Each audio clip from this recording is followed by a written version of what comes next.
From the News Channel 5 Network, this is OpenLine.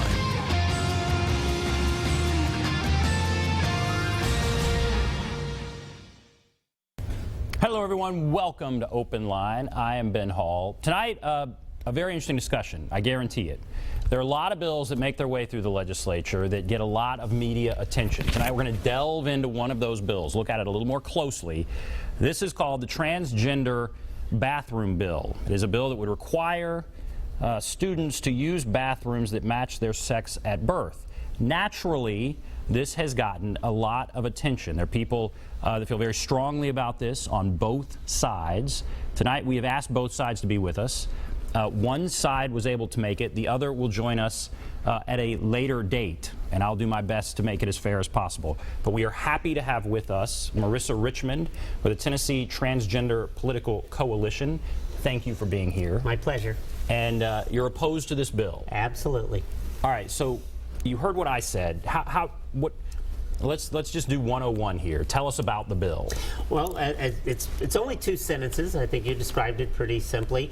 It would require a student, either a K through 12 or higher ed in public schools, to use the bathroom based on their original birth certificate. So that's the way it's worded. Now, there are going to be people that hear that and think that sounds fine. What is the concern?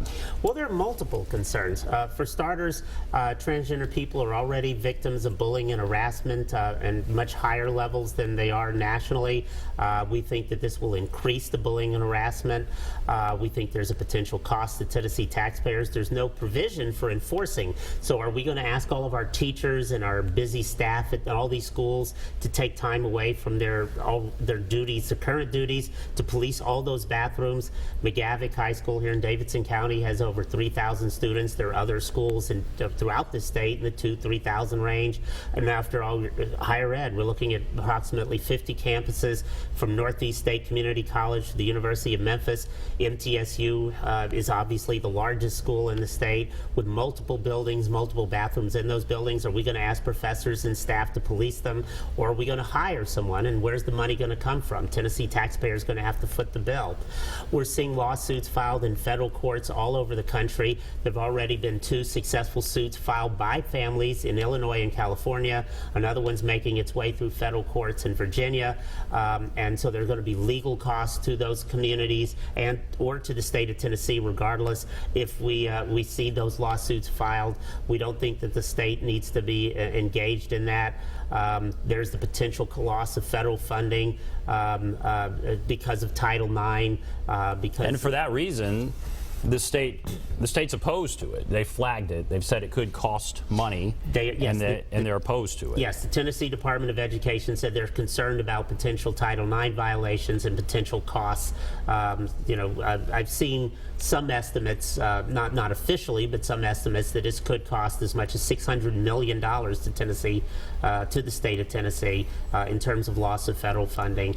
If this law were to pass, if the U.S. Department of Education decides that the state of Tennessee is in violation of sex discrimination language under Title IX. So those who are bringing the bill forward, Representative Susan Lynn is one of them, says that this is needed, because that's the question, why is this needed? It can lead to an invasion of privacy, is the concern. And the sponsor worries it could lead to lawsuits. All right, so what about those issues? If we ask the sponsor, why are you bringing it forward? That's going to be what the sponsor says. Well, for starters, just talking about the lawsuits, as I've said, families are already doing this around the country, and there's nothing stopping a family now if they feel like their children are being having their rights violated. They can bring those lawsuits now. They could bring them if this passes. And in fact, we believe that that's more likely. We're more likely to see lawsuits, again, citing Title IX provisions if this bill passes.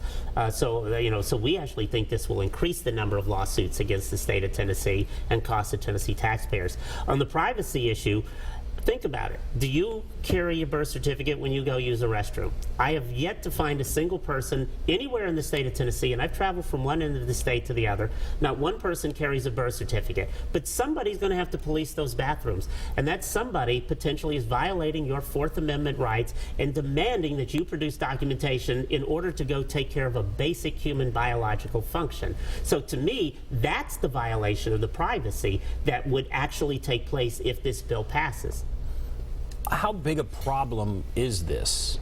Do we have cases where there have been problems, I guess, at schools? This focuses on schools, universities.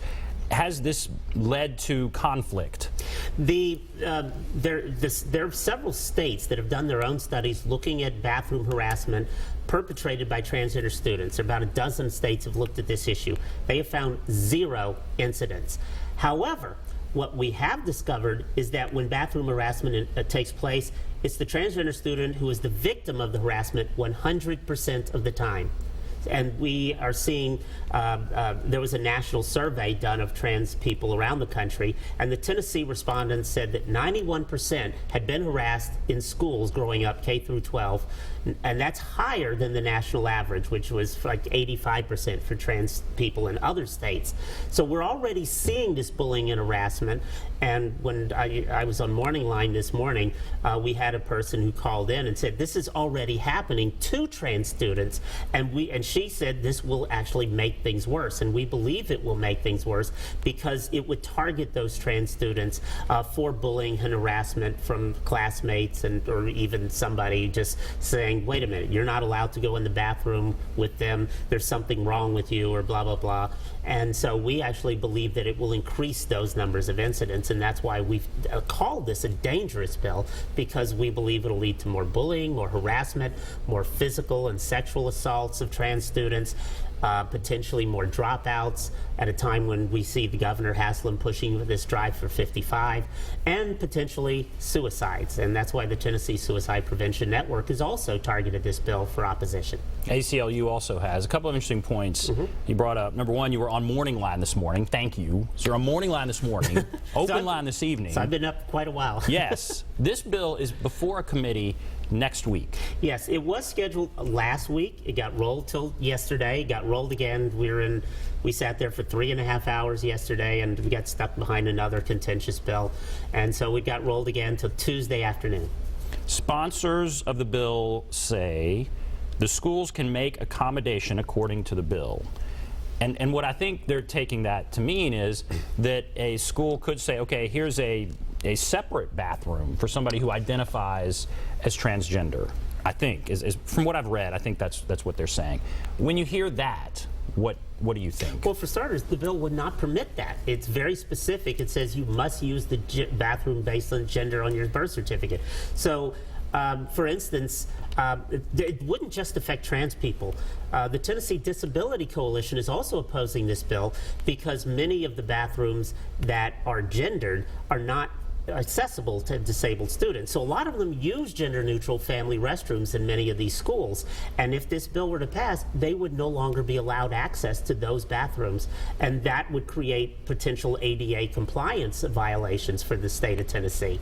And so, but again, as we've seen, and as I think everybody knows, the Supreme Court ruled way back in 1954 that separate is not equal, and you cannot have that. That's a violation of the 14th Amendment.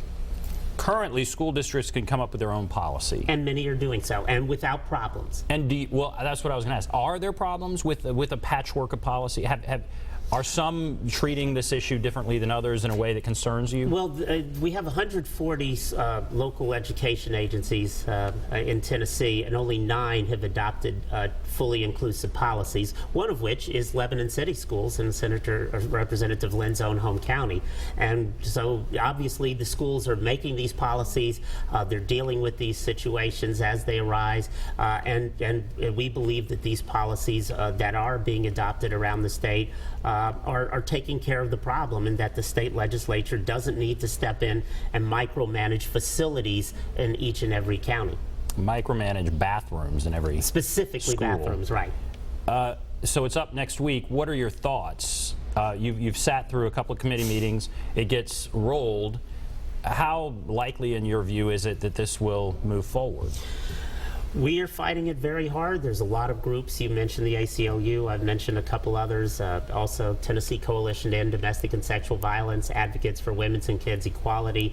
A whole host of organizations are fighting this bill and raising serious questions. So our hope is that it will die on Tuesday. But as you know, until the votes are counted, it's hard to predict, and I've learned not to predict politics. All right, we're going to take a break, and then we'll start taking your calls. I will bring the phone up here, and we will start taking your calls. There's the number, 615-737-PLUS, 615-737-7587. If you want to call, we'd love to hear from you. We'll take a break. Be back right after this.